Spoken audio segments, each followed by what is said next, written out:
टंग के बारे में पढ़ेंगे हम लोग। टंग जो है वो एक मस्कुलर ऑर्गन है। मस्कुलर ऑर्गन क्यों बोलते हैं इसको?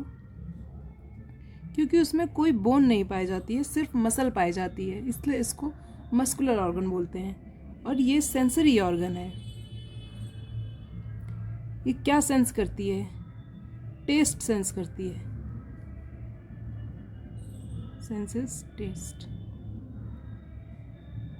मस्कुलर ऑर्गन है, इसमें कोई बोन नहीं पाई जाती है, पर ये एक बोन से अटैच होती है, जिस बोन को बोलते हैं हम लोग हायोइड बोन। हायोइड बोन पाई जाती है हमारे गले में, जिससे ये टंग अटैच होती है, उसको हम लोग हायोइड बोन बोलते हैं। और ये टेस्ट को जो है सेंस करती है, इसलिए हम लोग इसको सेंसरी ऑर्गन बोलते हैं।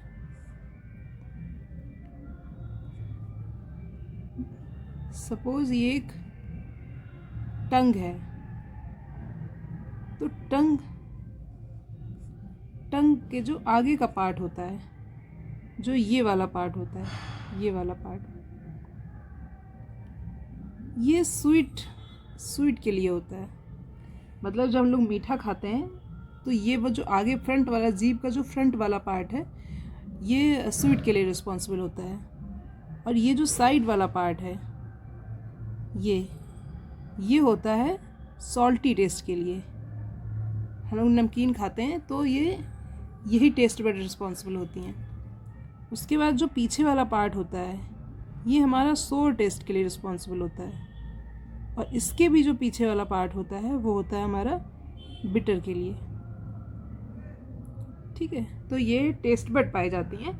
ये आगे जो टेस्ट बड पाई जाती हैं वो स्वीट के लिए रिस्पॉन्सिबल होती हैं। जो साइड में टेस्ट बड पाई जाती हैं, ये सॉल्टी टेस्ट के लिए रिस्पॉन्सिबल होती हैं। उसके पीछे जो टेस्ट बड पाया जाता है, ये सोर टेस्ट के लिए रिस्पॉन्सिबल आती है। इससे खट्टा जो टेस्ट हम लोग आता है, वो इन टेस्ट बड की वजह से आता है। और जो बिटर टेस्ट आता है, वो इन टेस्ट बड की वजह से आता है।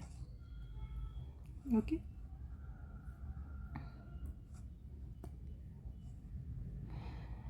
अब आपने टंग देखी होगी। जब आप लोग कभी भी टंग को साफ करते हैं, तो आपने देखा होगा ये एक छोटे छोटे से उभारनुमा स्ट्रक्चर पाए जाते हैं टंग में। छोटे छोटे से उभारनुमा, ये क्या होते हैं? ये होते हैं पेपली। टेस्ट बड नहीं होते हैं, ये होते हैं पेपली। टेस्ट बड इसके नीचे पाए जाते हैं, ये ऊपर पाए जाते हैं पेपली। पेपली जो होते हैं वो भी 4 टाइप के होते हैं। कौन कौन से होते हैं? फिलीफॉर्म,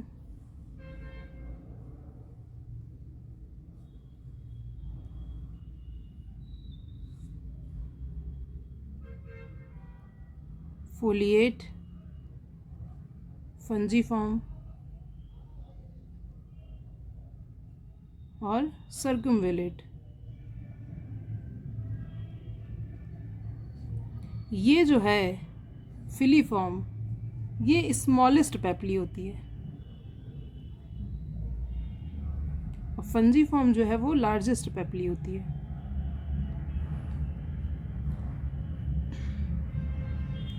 जो ये फोलिएट है, ये एडल्ट में एब्सेंट होती है। ये एडल्ट में नहीं पाई जाती है फोलिएट। एडल्ट में जो भी, ये चिल्ड्रंस में पाई जाती है। और ये बड़े होते होते ये फोलिएट एंड सर्कमवेलेट में चेंज हो जाती है। Present in childs only. Okay, और जो ये फिलीफॉर्म होती है, इसमें कोई टेस्ट बड नहीं पाई जाती है। No taste bud found.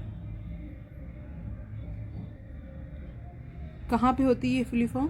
ये फिलीफॉर्म होती है बीच में, जैसे आपको टंग का डायग्राम बताया था ना। ये हालांकि जो ये पेपली हैं, ये ऊपर होती हैं, और टेस्ट बड जो है वो इसके नीचे होती हैं। तो फिलीफॉर्म पेपली जो होती हैं वो बीच में होती हैं, टेस्ट बड नहीं पाई जाती है। बीच में का मतलब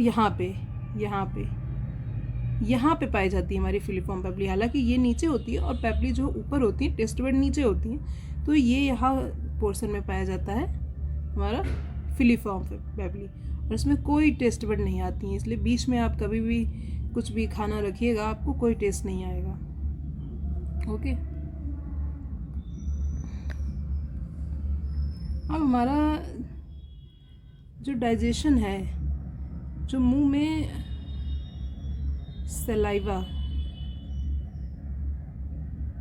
सलाइवा का पीएच कितना होता है?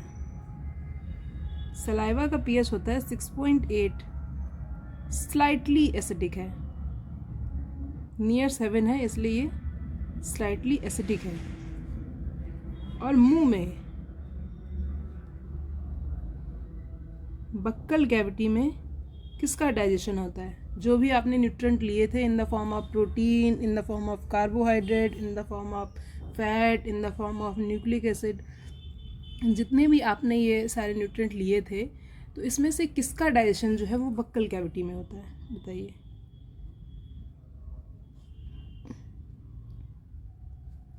बक्कल कैविटी में कार्बोहाइड्रेट का डाइजेशन होता है।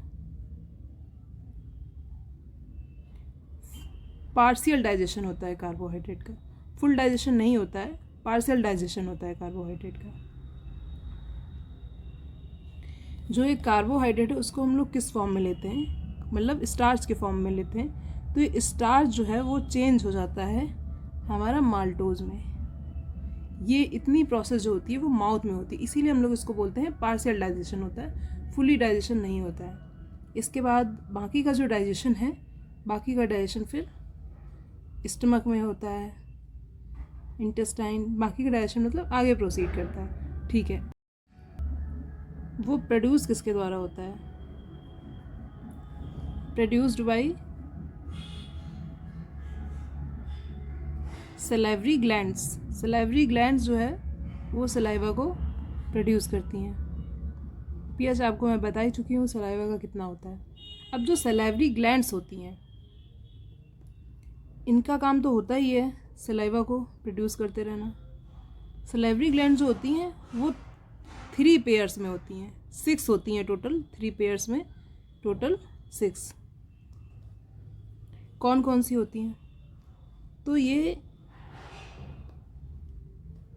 3 पेयर्स में होती हैं।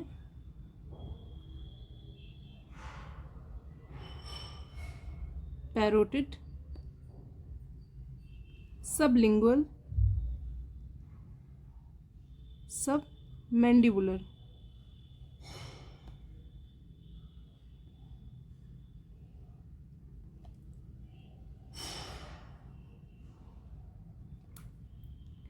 जो पैरोटिड है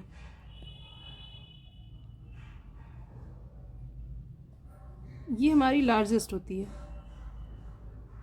और जो सबलिंगुअल है वो हमारी स्मॉलेस्ट होती है, और जो सब मैंडिबुलर है ये सबसे ज़्यादा सलाइवा प्रोड्यूस करती है। अप्रॉक्सीमेटली 70% सलाइवा जो है वो यही प्रोड्यूस करती है।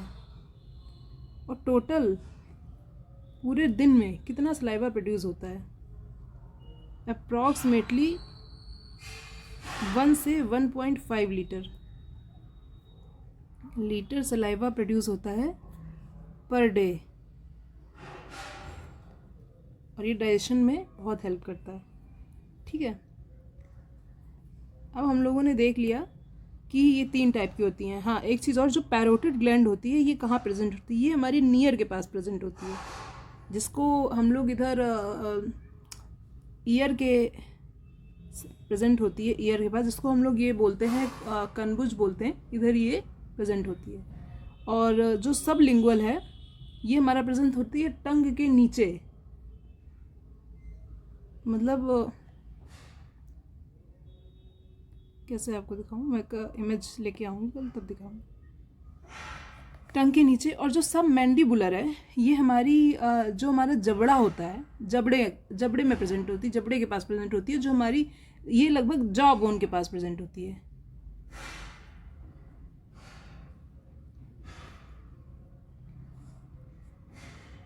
ओके, तो जो सलाइवा है उसमें 2 तरह के एंजाइम पाए जाते हैं। जो हमारी सलाइवा है उसमें 2 तरह के एंजाइम पाए जाते हैं। पहला एंजाइम है लाइसोजाइम, दूसरा एंजाइम है सलाइवरी एमाइलेज। सलाइवरी एमाइलेज या फिर इसी को बोलते हैं हम लोग टाइलिन। टाइलिन एंजाइम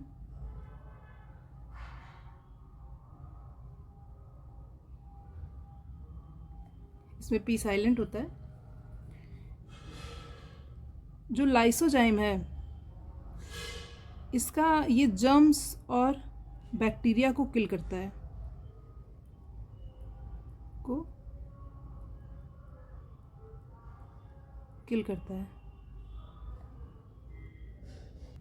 जो सलाइवा होती है हमारी उसमें 99% तो वाटर होता है, और जो 1% है इसी में हमारे कुछ आयंस होते हैं, सोडियम हो गया, बाइकार्बोनेट हो गया, क्लोराइड हो गया, एटसेट्रा। और इसी में म्यूकस होता है, और इसी 1%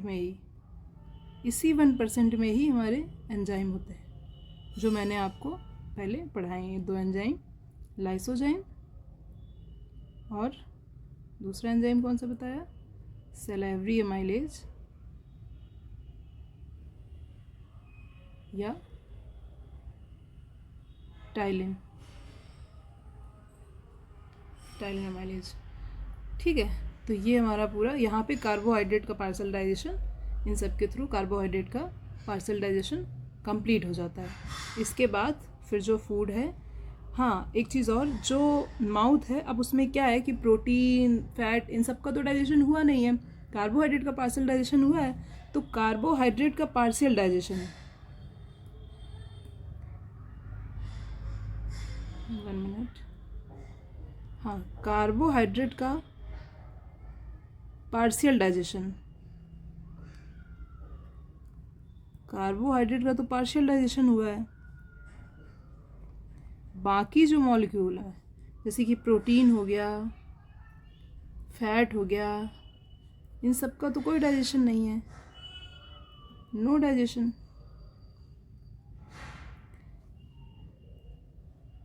तो partially digested food plus undigested food मिल के बनाते हैं बोलस।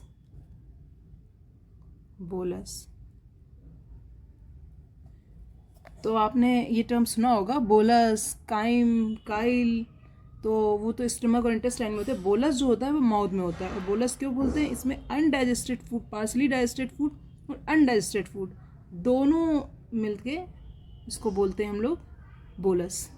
ओके, तो बोलस कहाँ पे होता है, अगर ये क्वेश्चन आ जाए कभी कि बोलस कहाँ पे होता है, तो बोलस माउथ में होता है। बोलस क्या है, तो पार्शली डाइजेस्टेड फूड कार्बोहाइड्रेट का और अनडाइजेस्टेड फूड को हम लोग बोलस बोलते हैं।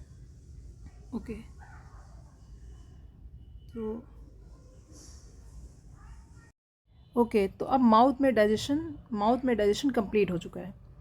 अब जो फूड है हमारा वो फूड पाइप के थ्रू स्टमक में जाएगा। ठीक है,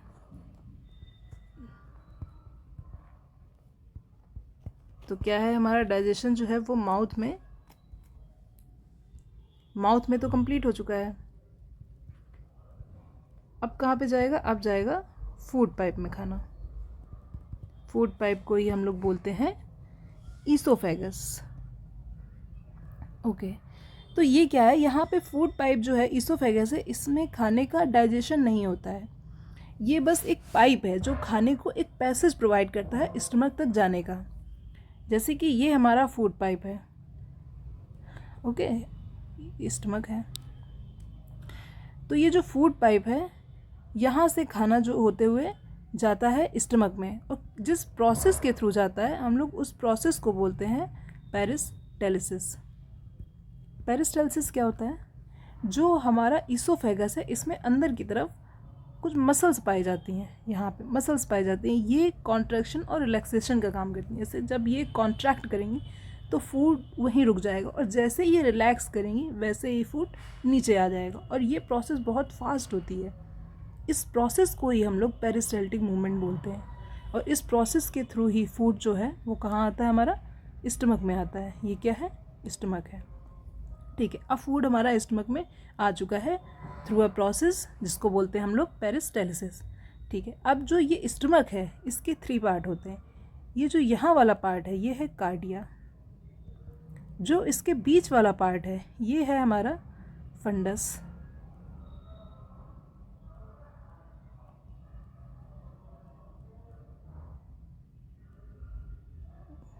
ओके, फंडस पार्ट है।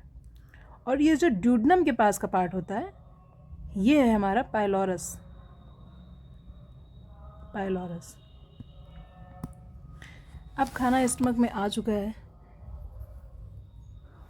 अब यहाँ से स्टार्ट होगा स्टमक में डाइजेशन। स्टमक क्या होता है हमारा? स्टमक जो है वो जे शेप होता है। पहले तो बहुत बेसिक क्वेश्चन है, जे शेप होता है। यहाँ पे खाना जो है वो 3 से 4 घंटे तक रहता है, पर थोड़ी देर खाना रहने के बाद, सपोज 1 से 2 घंटे खाना रहने के बाद फिर हमारा गैस्ट्रिक जूस काम शुरू करता है। अब ये क्या है?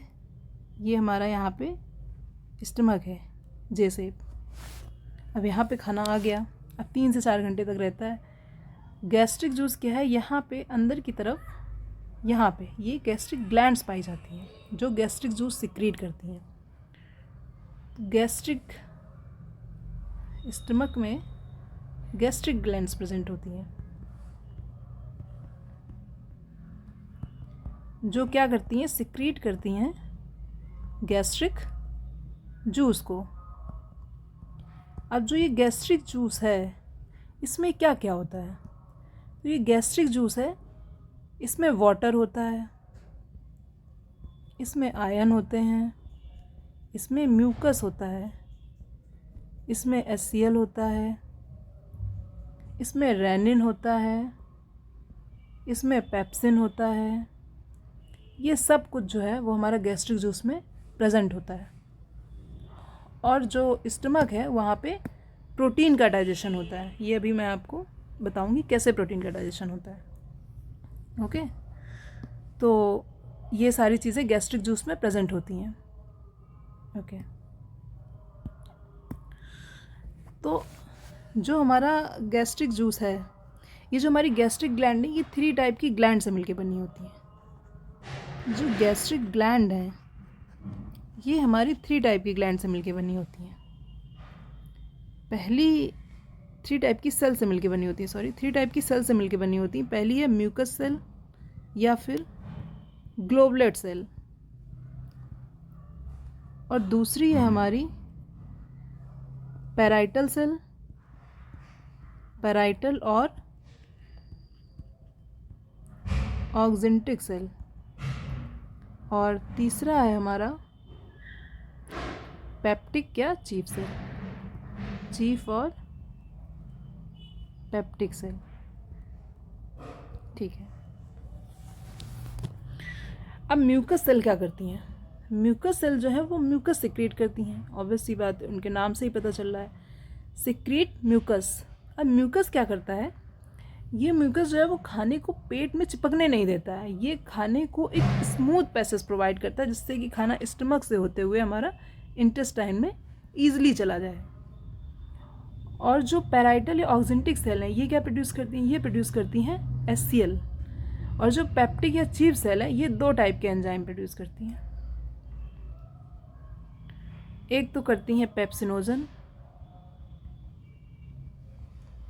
और एक करती हैं प्रोरेनिन। ठीक है, तो गैस्ट्रिक ग्लैंड क्या है? ये 3 टाइप की सेल से मिलकर बनी है, म्यूकस या गोबलेट सेल से, दूसरा पैराइटल या ऑक्जेंटिक सेल से, तीसरा चीफ या फिर पेप्टिक सेल से।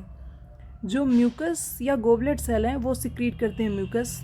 म्यूकस क्या करता है? म्यूकस एक स्मूथ पैसेज प्रोवाइड करता है खाने को इंटेस्टाइन में जाने के लिए, ये खाना इससे पेट में चिपकता नहीं है। तो जो पैराइटल या ऑक्जेंटिक सेल है ये प्रोड्यूस करती हैं HCl। HCl का क्या फंक्शन है? HCl का क्या फंक्शन है वो अभी हम लोग आगे पढ़ेंगे। बहुत इंपॉर्टेंट एसिड है, बहुत स्ट्रॉन्ग एसिड है। जो चीफ या पेप्टिक सेल हैं ये प्रोड्यूस करती हैं 2 एंजाइम, एक तो पेप्सिनोजन और एक प्रोरेनिन। और ये दोनों एंजाइम जो होते हैं वो अभी अपने इनएक्टिव फॉर्म में हैं, मतलब ये अभी काम नहीं कर सकते हैं, ये अपने इनएक्टिव फॉर्म में हैं। इनको कौन एक्टिवेट करता है अभी ये सब बताएंगे। ठीक है, तो हमारी HCl हो गया। अब ये जो पेप्सिनोजन है ये एक इनएक्टिव एंजाइम है, इसको एक्टिवेट कौन करता है? पेप्सिनोजन चेंज होता है पेप्सिन में, और जो पेप्सिन है वो एक्टिव फॉर्म है, ये एक्टिव फॉर्म है, एक्टिव फॉर्म है। ऐसे ही जो प्रोरेनिन है इसको भी एक एंजाइम एक्टिवेट करता है जिससे चेंज हो जाता है रेनिन में।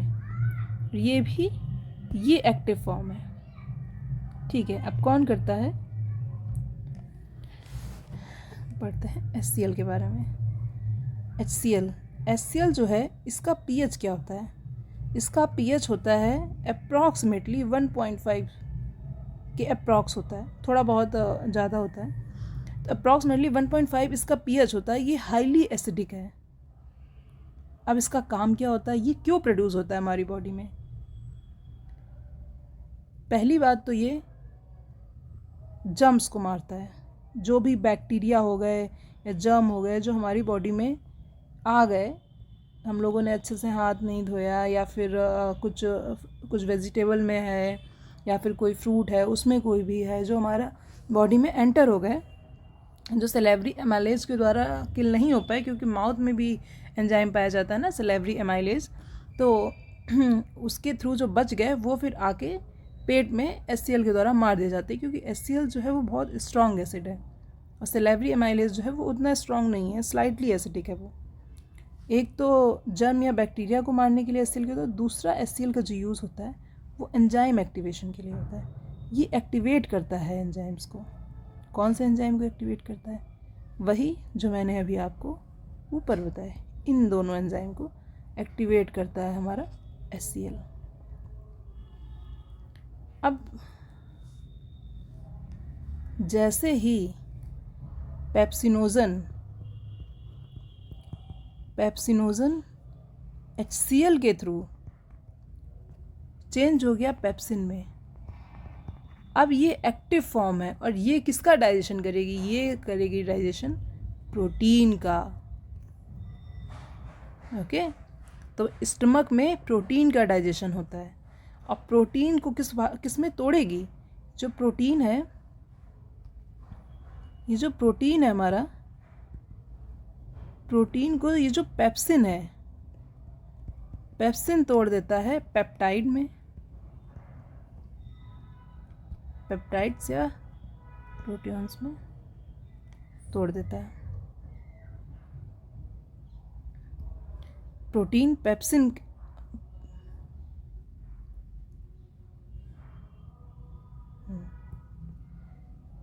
तो आपको क्लियर हुआ? तो HCl क्या करता है? पेप्सिनोजन जो है वो किस सेल के द्वारा वो हुए थे? हमारा चीफ सेल के द्वारा हुए थे। चीफ सेल ने क्या प्रोड्यूस किया था? पेप्सिनोजन और प्रोरेनिन किया था। जो पेप्सिनोजन था वो इनएक्टिव फॉर्म है, वो काम नहीं करता है, इनएक्टिव फॉर्म है। उसको एक्टिव बनाने के लिए HCl आता है। HCl जो है वो पेप्सिनोजन को उसकी एक्टिव फॉर्म में चेंज करता है पेप्सिन में। फिर जो पेप्सिन एंजाइम है वो प्रोटीन का डाइजेशन करता है, वो तोड़ देता है इसको पेप्टाइड्स और प्रोटॉन्स में। उसके बाद एक और प्रोटीन होती है जो बच्चों में होती है, जो अभी मैंने प्रोरेनिन थी, जो प्रोरेनिन है, प्रोरेनिन भी एक इनएक्टिव फॉर्म है। प्रोरेनिन भी एक इनएक्टिव फॉर्म है। जैसे ये एक इनएक्टिव फॉर्म था, वैसे ही ये भी एक इनएक्टिव फॉर्म है और इसमें भी HCl एक्ट करता है और इसको चेंज कर देता है एक्टिव फॉर्म में। और ये क्या करता है?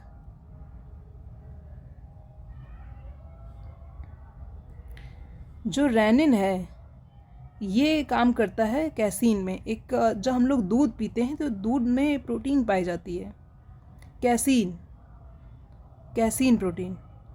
कैसीन को चेंज कर देता है पैरा कैसीन में। कौन करता है? रेनिन को चेंज कर देता है पैरा कैसीन में। तो ये होता है रेनिन का काम। ओके, तो हम लोगों ने क्या पढ़ा एक बार समराइज़ कर लेते हैं, आधा समराइज़ कर लेते हैं। माउथ वाला डाइजेशन आ गया था, माउथ वाला कंप्लीट हो चुका है। उसके बाद फूड पाइप से देख लेते हैं एक बार। खाना फूड पाइप में आया, फूड पाइप के थ्रू स्टमक में आया। फूड पाइप के थ्रू किस प्रोसेस के थ्रू आया? तो पेरिस्टालसिस के थ्रू आया, स्टमक में आ गया। स्टमक जो है उसके 3 पार्ट हैं, कार्डिया, फंडस और पाइलोरस। जो स्टमक है वो हमारा जे शेप होता है, स्टमक से 3 से 4 घंटे तक खाना रहता है। स्टमक में हमारी गैस्ट्रिक ग्लैंड पाई जाती हैं जो गैस्ट्रिक जूस को सिक्रेट करती हैं। ओके, गैस्ट्रिक जूस में क्या क्या होता है? गैस्ट्रिक जूस जो है वो खाने का डाइजेशन स्टार्ट करता है। जो गैस्ट्रिक जूस है उसमें क्या क्या होता है? उसमें वाटर होता है, उसमें आयन होते हैं, म्यूकस होता है, HCl होता है, रेनिन होता है और पेप्सिन होता है।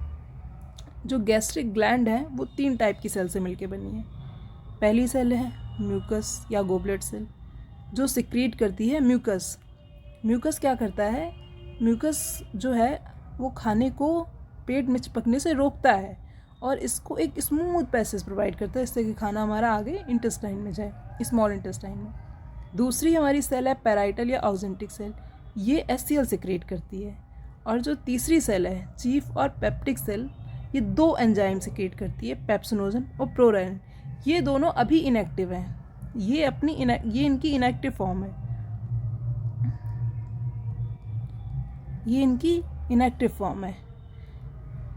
जो पेप्सिनोजन है वो चेंज होता है अपनी एक्टिव फॉर्म पेप्सिन में, और इसको चेंज कौन करता है? HCl। जो प्रोरेनिन है ये भी चेंज होता है अपनी एक्टिव फॉर्म में, रेनिन में। कौन चेंज करता है इसको? HCl। HCl का pH क्या होता है? 1.5 होता है, और ये जर्म और बैक्टीरिया को मारता है और एक्टिवेट करता है एंजाइम को, किन एंजाइम को? पेप्सिनोजन और प्रोरेनिन को एक्टिवेट करता है HCl। तो HCl कितना इंपॉर्टेंट है, अगर HCl नहीं होगा तो डाइजेशन ही नहीं हो पाएगा। ओके, तो पेप्सिनोजन जो है उसमें अपने एक्टिव फॉर्म में चेंज हो गया HCl के थ्रू पेप्सिन में। अब पेप्सिन जो है वो प्रोटीन का डाइजेशन स्टार्ट करता है, प्रोटीन को तोड़ देता है ये अपने इसको सिंपलर फॉर्म में पेप्टाइड्स और प्रोटॉन्स में। और जो प्रोरेनिन है ये भी इनएक्टिव फॉर्म में, इसमें भी HCl काम करता है और तोड़ता है रेनिन में। और रेनिन जो होता है फिर वो कैसीन, एक मिल्क प्रोटीन पाई जाती है, उसको तोड़ देता है पैरा कैसीन में। ओके, तो इस तरह से डाइजेशन होता है। ये जो रेनिन है ये बच्चों में ज़्यादा पाया जाता है, क्योंकि जैसे जैसे हम बड़े होते हैं वैसे वैसे इसकी जो वो है कम हो जाता है, बॉडी में बहुत कम प्रोड्यूस होने लगता है। इसीलिए बोलते हैं ना कि जब बहुत ज़्यादा एज हो जाती है तो दूध कम पचने लगता है, उसका यही रीज़न है कि रेनिन कम प्रोड्यूस होने लगता है, बच्चों में रेनिन ज़्यादा प्रोड्यूस होता है। ठीक है, अब जो हमारे स्टमक है उसमें यहाँ पे सिर्फ स्टमक में सिर्फ प्रोटीन का डाइजेशन होता है, वो भी पार्सली डाइजेशन होता है, प्रोटीन का पार्सली डाइजेशन होता है स्टमक में, पार्सली, फुल डाइजेशन नहीं होता है। वो आगे इंटेस्टाइन में बताऊंगी, स्मॉल इंटेस्टाइन में बताऊंगी मैं, आगे प्रोसीड होता है। पार्शियल डाइजेशन, पार्सली डाइजेस्टेड होती है। ठीक है, तो अब माउथ से जो खाना आया था उसमें क्या था, याद करिए, उसमें डाइजेस्टेड कार्बोहाइड्रेट था, पार्सली डाइजेस्टेड था पर था डाइजेस्टेड कार्बोहाइड्रेट था। अब स्टमक में क्या हो गया, स्टमक में डाइजेस्टेड प्रोटीन हो गई, पर अभी फैट का डाइजेशन तो हुआ ही नहीं है, तो स्टमक में ही अनडाइजेस्टेड फैट भी है, अनडाइजेस्टेड फैट भी है। ठीक है, तो अब जो ये तीनों चीज़ें हैं इनको मिला के बोलते हैं हम लोग काइम।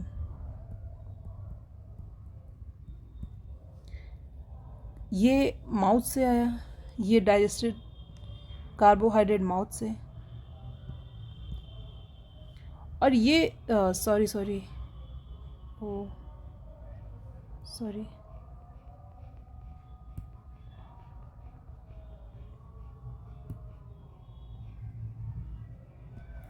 ये डाइजेस्टेड प्रोटीन,